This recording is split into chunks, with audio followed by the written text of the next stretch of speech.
How to save progress in Gunship Battle Helicopter 3D. First of all, open the game and go to the main menu. At the top left corner, you will see the joystick symbol. Tap on it and the game will ask you to link your account with Google Play Games. Next, choose your Google account and hit Next. Once connected, your game progress will automatically be saved to Google Play Games. This ensures that everything from your completed missions to unlocked helicopters and upgrades is backed up safely.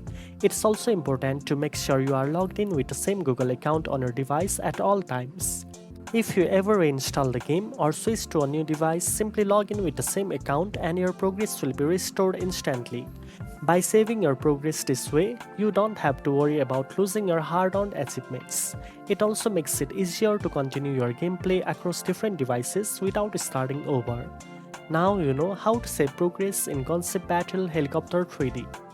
If you found this video helpful, don't forget to like, share and subscribe for more gaming tips. Thanks for watching and I'll see you in the next one.